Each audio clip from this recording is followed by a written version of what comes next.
And welcome into another edition of Devil Dash. I'm Wills, joined by Josh here.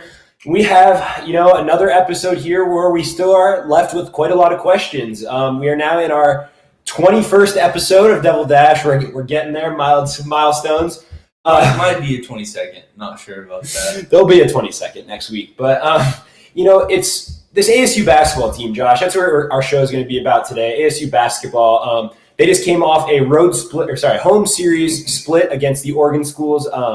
Oregon, they lost. I don't know the final score exactly. They lost pretty handily, though. 75-64. 75-64. The game got out of hand, and it wasn't that close. But, ASU actually did put a pretty good effort in that game compared to other games they've lost in the past. And then they beat an Oregon State team, a little revenge game. I was down on them for losing that game in Corvallis earlier this year. I wrote about them, gave them quite a lot of slack, Sorry, I can't think of the word, but I cut into them a little bit, and I said that was a bad loss. It was a bad play that they lost at the end. But that Oregon State team has been playing teams pretty close. They've been playing good basketball, and that's a good win to get at home, especially when your team was as injured as they were. But Josh, this season as a whole, we talked about it off air. The at-large bid for the NCAA tournament, it's out of the question. I mean, if they went undefeated, my guess is for the rest of the year they probably wouldn't get an at-large bid. So what is the make of this season? It's the best recruiting class Bobby Hurley's ever had, or, ASU's ever had, I believe, not just Bobby Hurley, but, it's been so ravaged by, injury. We've had COVID breaks, and we just really haven't gotten to see this team put together any chemistry and, play a consistent games of basketball together. So, what is the make of this season? No, that's a tough question when you think about it. This team out of almost, I'd say it's comparable to any team in the nation. They've had a tough go at it this season. This is their second COVID cancellation. Having to stop everything mid-season. Practice everything you're working towards, and just stop dead in your tracks. Gotta check contact tracing, see what everyone's about. It's just a stake in the ground, and what you're trying to work for and what you're trying to put together as a team. And, just looking at this team after this Oregon, these two Oregon teams, how they played this week, it's honestly, they did really good because, I did a little research and I looked into this Oregon team, and they just came back. Every one of their players that was, injured or on the bench just came back from injury. They were super amped up to play. They knew the talent that we had and playing in Desert Financial Arena, whether there's fans or not, because, Bobby Hurley's team is going to bring that energy against a team like Oregon. And they put a whooping on us. And, especially in the first half, we made a little comeback. But, when you go through stretches of 7 minutes without scoring, against a team like Oregon, they're not going to let you have that time back or those opportunities back. They're just too good, especially right now in full health and fighting for a really messy Pac-12 title. I'd have to say the make of this Bobby Hurley team right now is just grinders. Grinding through the season, grinding through the adversity. Especially Remy Martin, everything he's had to deal with, and just putting their best foot forward and giving it all they got. Yeah, and I want to give a lot of credit to this team because we have on them, and I think they've deserved some of that. They do because of the trajectory that they were on. The trajectory of the program, and we kind of talked about it with football. Is the thing for Herm Edwards is things were on the up, but last year it was 8 wins after the bowl game win. The bowl game win was not impressive against Florida State 2 years ago, and this year it's full of not excuses. They're very valid excuses, but football got a lot shorter end of the stick because it was, a 6-game season. So when 3 of your games go out the window, your season's literally over. For ASU, they did get a little unlucky because I believe it's eight Pac-12 games have been canceled and 0 of them have been rescheduled or, made up. So I thought that was interesting. I was like, oh, that's probably, pretty similar to a lot of other teams. Cal, I comment in the chat if I'm wrong here, and anyone knows this for sure. I believe Cal has had missed 6 games now due to COVID, and I believe 4 or 5 of them now have been made up already and played. where, if they lose a game, they get the opportunity to, make up that game, where ASU has some bad losses. The UTEP loss is a bad loss. We don't have a good win on there, really, a top 25 win on there. So when they have those losses and not the great wins, a solid record isn't going to get you there, which they don't have right now anyway. So, losing those games due to COVID and not getting those made up, I think is hurting them. But again, it's excuses that are valid, but they're excuses. That's what they are. And like I said, they're very valid, and I don't want to get on this team for, missing games, because it's not their fault that we're in a global pandemic. Hats off to these guys for playing in the middle of the pandemic and, trying to be safe. But, they've earned a lot of that, talk about them that hasn't been so positive. And these two games, they really left it all out there. Oregon, I think, was just the better team, and I think it was pretty obvious, especially after, Bagley and Christopher weren't playing. But Oregon State, they really put together a good team effort. Jalen Graham was fantastic. Remy Martin was fantastic, as always. And, they really were working their tails off to try to get that win in a season that really doesn't mean a whole lot. Yeah, and you know what? It's kind of interesting. I'm really not trying to harp on, ASU or, any other of these top schools that came into this season projected, nationally. They're nationally ranked teams. They're to be the cream of the crop. Another team I'd like to add into this, what I'm talking about is, Duke, a lot of other teams like that. But those teams really aren't like ranked right now, you know what I mean? Or they're not performing, a lot of them are. Let's not, take credit away where credit's due, but I want to say, cut that list in half, or at least around the likes of half. The national preseason, like top 25, half of these teams are not performing to how they used to. And, I don't know if you can take crowd noise and, the home factor into that, or just one and done players kind of, looking at this season and going, wow, this is a sham. Why did I stay in college? I'm going to the NBA. We saw Jalen Johnson today, the Duke star. Duke probably not going to make the tournament. They have Kansas, and I think Gonzaga has the lead of active streak right now, but of longest NCAA tournament appearances. And, Kentucky's is probably going to break. Duke's Kentucky's isn't that long, actually. I think they made the NIT like within this decade, like 2014. One of the most respected programs in the country. Kansas is in jeopardy. They're definitely going to make the tournament, but they're not a top 10 team. Yeah, there's a lot of teams like that. But Jalen Johnson for Duke, he opted out of the season today. And I saw a lot on Twitter. John Rothstein, who's a very respected, college basketball writer. Bobby F. *** Hurley. He said that this is quitting on his team. I was reading through the comments. I actually agreed with him. He was getting a lot of hate for that. They're like, wow, we're in a global pandemic, and, this kid's trying to stay safe. That's not what it is. This kid agreed to play to the season, and then when this team's not going to make the tournament, he said, I already have a first-round draft grade. He's probably going to go somewhere in the late lottery, early, right after the lottery, probably in the 13 to 18 range. He'll go in there, but why would I risk getting hurt just for a season that it's not going to matter? And I think that's quitting on your team. And that's, excuse me, that's something that Remy Martin, these guys, they have not done. And I give Remy a lot of credit. He's faced a lot of adversity this year. As way more than the Johnsons have gone through. Yeah, exactly. I mean, Remy's, he declared for the draft last year, came back to try to lead this team. This team had high expectations.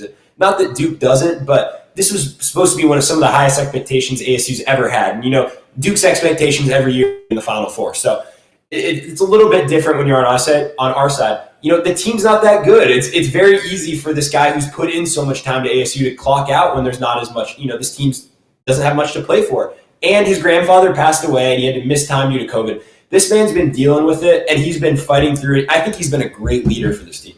Well, especially this week, just reading a bunch of articles and, watching the games myself, it looks like, the old Remy Martin's back. Yeah. And I think, when you look at the big scope of things, that can really be a testament to, Bobby Hurley this season and everything these players are fighting for, because, I guarantee you, Bobby Hurley is right in there with Remy Martin in his corner, when he's going through, all of these players, Absolutely. When they're going through, a pandemic like this.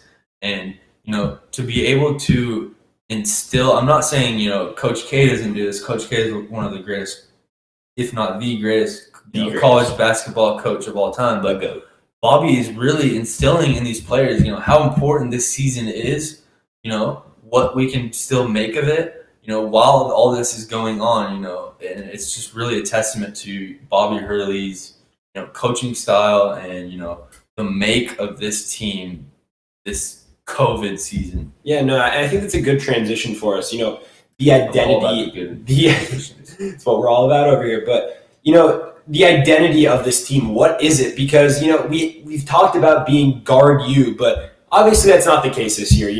Alonzo Verge and by the way, I learned that it's Verge and not Verge. I thought that was interesting. I just learned that, which, I've been here for 4 years now. I apologize for all the past mess up. Yeah, it's Verge, not J. Alonzo Verge. Yeah, so Alonzo Verge and Remy Martin. Remy Martin's fantastic, but it's not the Trey Holder, Shannon Evans, and Cody Justice.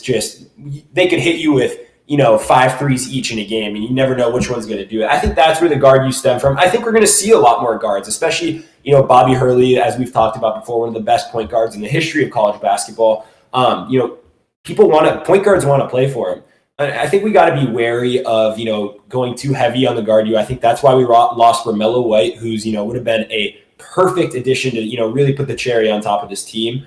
But the identity of this team, I think, is being found a little more. I think that's one of the questions we're starting to get answered because, a week ago, that was a huge question. Obviously, our games got postponed, a week ago this time, but it was so tough because this team was just injury here. Remy Martin missed games, and then when Remy came back, Christopher missed games, and Bagley missed games at the beginning of the year, and then when Jalen Graham was out, we had to start Chris Austin, and he's very hard worker, and he does. You can tell he's puts in a lot of effort, but the talent is just not there for a Division I Power 5 school.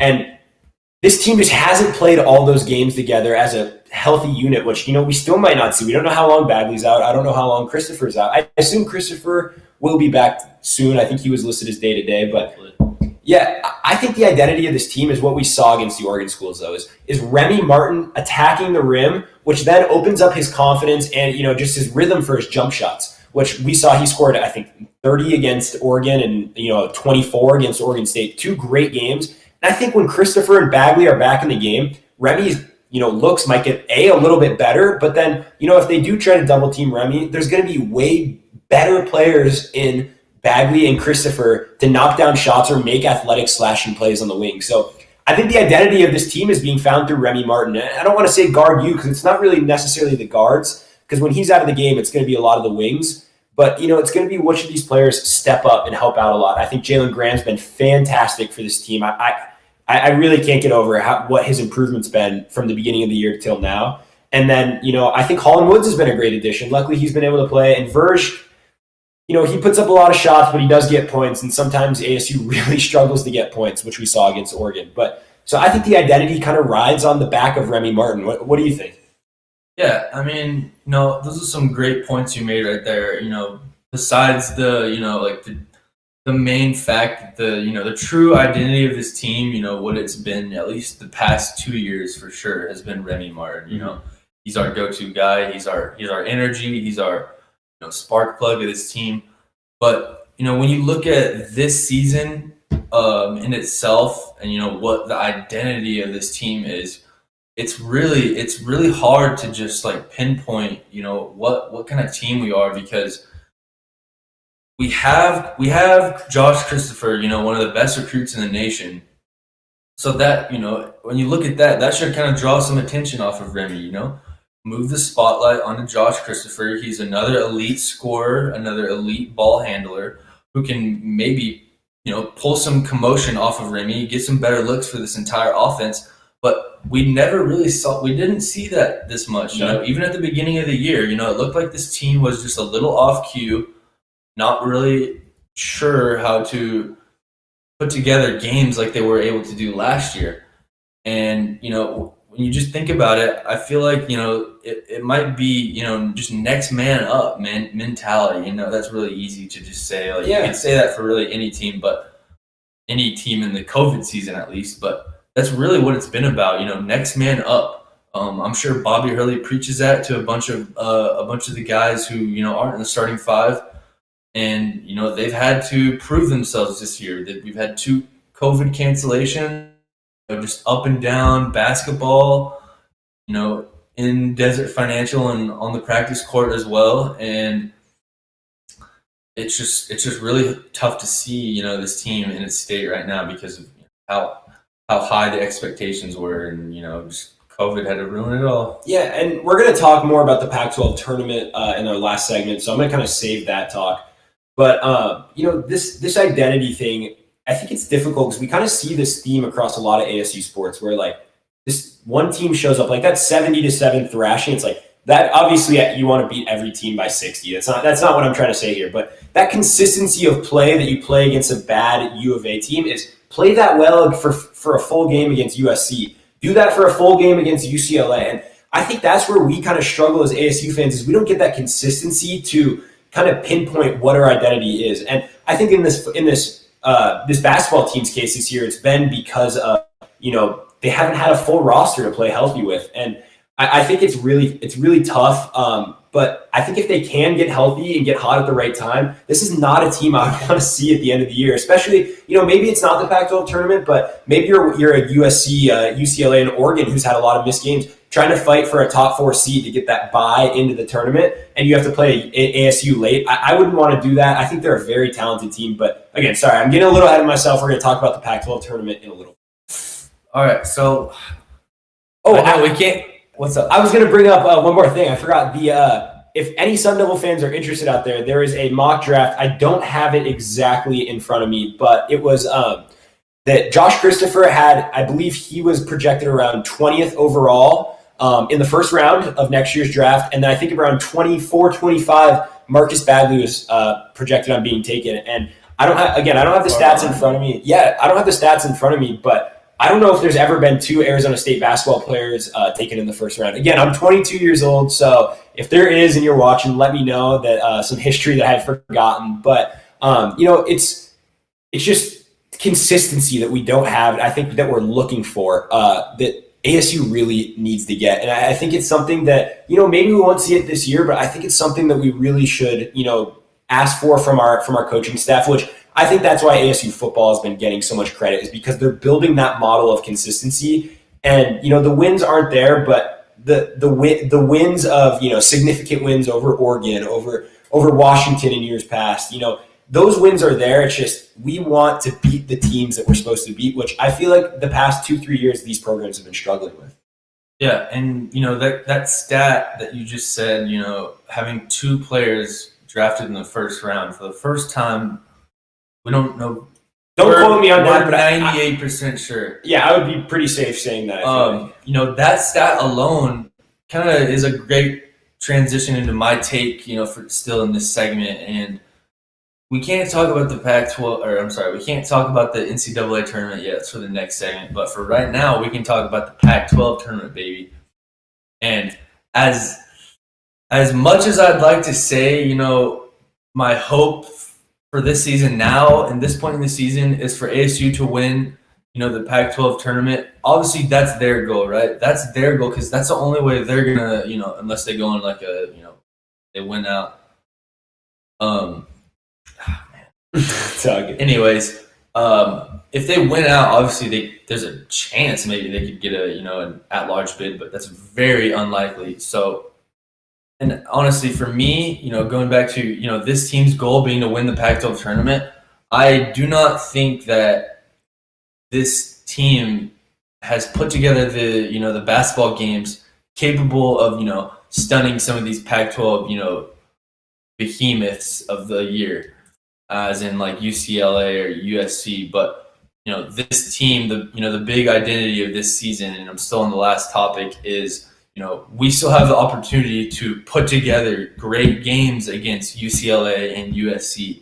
Yeah. And, going off the stat you said, use the second half, this little redemption part of your season, hopefully there are no more cancellations, to, draw some more recruits in, keep the Bobby Hurley train going. Yeah, and, we jumped the gun a little bit, but, the Pac-12 tournament is, we talked about, the talent that ASU has.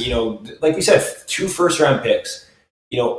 How many teams in the Pac-12 can say that? I mean, that they have not only, I know USC has a lottery pick on their team, which is fantastic. He's one of the best players in the Pac-12, if not the best. But we've seen Washington in years past. They had, I think I have these timelines a little mixed up, but very similar years. There was Marquise Chris, Markel Fultz, Matisse Thybulle, and then there was one other guy that went pro, I believe, from Washington. Washington was in the cellar of the Pac-12. They were one of the worst teams in the Pac-12 with multiple first-round picks. And I'm a little worried that's what's happening here, but, it's one blip on a really good resume for ASU and Bobby Hurley. So, it's COVID, it's valid, but again, if this team gets healthy, this is not a team I'd want to play in the Pac-12 tournament. Let's say ASU wins and they play the 2 seed, which is USC or UCLA, then they haven't seen this team healthy yet. UCLA, we took to overtime when we weren't healthy, and they're not playing their best ball. USC's playing fantastic, but they haven't seen us healthy yet either. So, I think Remy Martin missed that first game that ASU was in till the very end. So I think we play them one more time, I believe. I could be wrong on that, but again, get it rescheduled. I think ASU is going to be a scary team come Pac-12 tournament. Again, I wrote about it in an article coming out for Sports Pac-12 either tonight or tomorrow, but this team's history does not bode well in the Pac-12 tournament. I believe James Harden's team they won 2 games but didn't make the finals. I believe they lost in the semis, and I believe Jahi Carson won a game or 2, and that was it until recently. I don't even know if we won one with Bobby Hurley actually, but I'm drawing a blank here with Pac-12 tournament history. But I know if you were to look up ASU's record, I don't have it exactly, but they do not boast the best record in Vegas in that T-Mobile Arena. So I wouldn't hang your hat. I believe their only chance of making the Pac-12 or the NCAA tournament, is winning this Pac-12 tournament. And I would not bet in Vegas that ASU is going to do that, but they're going to be a scary team that I think could upset, an Oregon or a UCLA that could potentially be on the bubble, or maybe even Colorado. Yeah, and there's no doubt about that.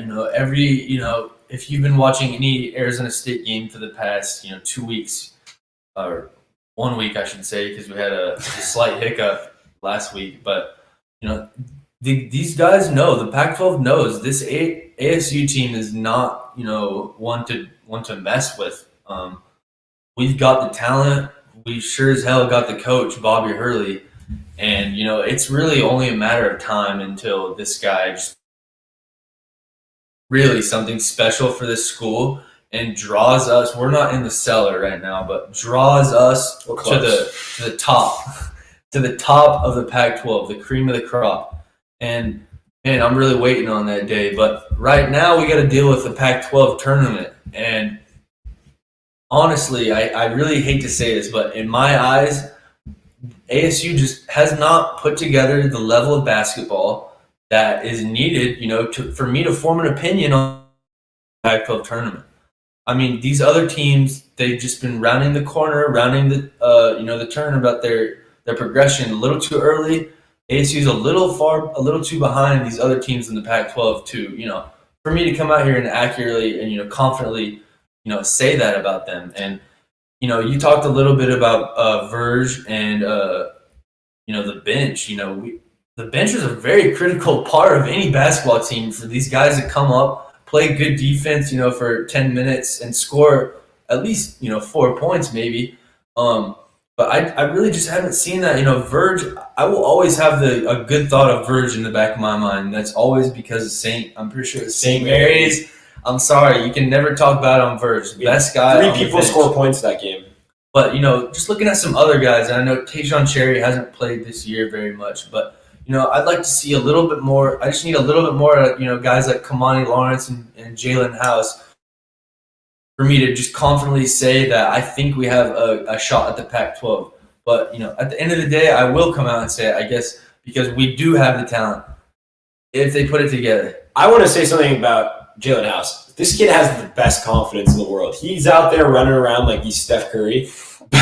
I want to see when he's in the game. It's very rare he's the premier, the main ball handler. There's usually a Holland Woods who will carry it up with him, or even a Remy Martin. I think he shoots a little too freely when Remy's on the court. Maybe even Christopher or Bagley. I think he's going to be a good player, but I don't think his time is right now. I'd like to see, his minutes are great. I think he puts in great minutes. He's very energetic. I would like to see his shots go down a little bit. But the same coin on what you just said, they don't really have enough of a resume to say that they could make a run in the Pac-12 tournament. Do you think the same reverse side of that coin of they don't have they don't really have all this game. They haven't played everyone. Do you think that makes them a scarier team to play? Obviously, they have the talent, but do they have the resume, the tape? In football, when you don't have tape on someone, you're like, oh, I don't know how this guy plays. Right. Do they have the tape on ASU? Obviously, they've played 15 games or whatever, but most of the time you play these teams twice each year. If you're from the North, you played some of them once. I believe you played all of them at least once. But you get familiar with these teams, so it's not your first time playing them. Come Pac-12 tournament, if it's your first time seeing an athletic Remy Martin this season and wings like Bagley and Christopher that are going to attack at you, I don't know. I think that could work to their favor, but also on the same side is they haven't been healthy. Can they play 4 consecutive days in a row? I mean, we can't play 4 consecutive games in a row without getting injuries or COVID, and that's over a 2-week span, a week and a half span. So I challenge this team to really put themselves in a position to stay healthy and playing at their best ball come the Pac-12 tournament. And to answer your question, is ASU in the right spot? Right now, when in terms of the Pac-12 tournament, I 100%, 10 times out of 10, I'll answer this the same way. This is the best mindset you can have coming into a literal must-win tournament. Mm-hmm. Because right now for Arizona State, I'm sorry, against any other team in the Pac-12, everyone's against them. You know what I mean? Their backs are against the wall, and this is their only way. This is their only way of continuing, the hot streak, keeping Bobby Hurley, happy, I guess. No, he's going to be happy with how they did it either way, but keeping him, on the upward slope, and just for the program in general, this is, the best mindset you can have going into, must-win all tournament. I have a question for you. Our show, we have about 3 minutes left. Is there a team, if this ASU team is fully healthy, and assuming all the teams are fully healthy as well, obviously USC is probably the first name that comes to mind. They've won 6 or 8 in a row or something like that, ridiculous run. But is there a team that you're really scared of? There's been the U of A's in the years past where it's just please don't match us up on that side. Please don't match us up on that side. They're a top 5 team in the country. They're going to, obviously we play U of A well every year, but there's been some Oregon powerhouse teams with Dylan Brooks and, those guys. Is there a team you're really scared of in the Pac-12 this year? I know USC's probably, they've stuck their head above water as the best team, but are you really scared of them if we are fully healthy as well? The 2 teams I'm scared of are USC and Oregon. I mean, Oregon beat us pretty handily, in the first half and the second half while dealing with our comeback, 11-0 run. That's a pretty glaring stat to give away in any game, especially when we're talking about a Pac-12 tournament. An 11-0 run in a Pac-12 tournament is almost game ending for them. But anyways, Oregon, Remy Martin put up 30 points against Oregon. He was 3 points off his career high. He also took 22 shots, but either way, if we're running over half our offense through him, and that was the best he could put up against them, and that was, I think that might have been our first game all season against Oregon, which is pretty sad this far into it. But that's a little scary. I mean, let me ask you this: are you confident that Remy Martin can go back in Oregon in a Pac-12? Say that's a Pac-12 title game and drop 38? I say yes. 38. Okay, that's a lot of points. I'm not going to say 30 and we lost by double digits. I'm going to say he's capable of it. Also, again, Josh Christopher was out a lot. And Bagley was out. Wasn't playing. But I think he's capable of it. But I trust him later in the year more than anyone else because he's been in all these situations. He's played in the NCAA tournament. He has the experience. So I'm gonna bet against Remy Martin over anyone else in the Pac-12. We have a question. I have one more thought before we close up. Is Hurley on the hot seat if they go 1 and done in the tourney? Hot seat. Not even close. I don't think he's hot seat. We've talked about it. I think it's a little warm. I think it's a warm seat. I think that COVID is a huge excuse for this year. I call it a valid excuse. It's very valid. 100%. It's very valid, but it's an excuse. It's still an excuse. I don't think he's on the hot seat, but I think if he has another poor year, I say if they don't make the tournament again next year, then that seat starts warming up a little bit. But I think there's a lot of excuses for this year. My last thoughts before we wrap up. I'm scared of USC because they have the big man, one of the top 3 picks, and our big man's Jalen Graham. That's the bottom line. I think we can beat them elsewhere, but I don't know how we can stop them defensively. Oregon, I am scared of their athleticism. Oregon is very athletic, but if we are healthy, I think we can match up against Oregon. So, I just don't want to see us get on the same side as USC. But again, I'm not overly scared of USC. As I think healthy, we can beat them. Josh, closing up. Any last thoughts? Just glad ASU's playing basketball again. Although the record isn't great, we get to see him play ball, so that's a win. Thank you for watching us. We will see you next week at this time, 7 o'clock Arizona time next Monday. We will see you for episode 22. Stay tuned. Thank you.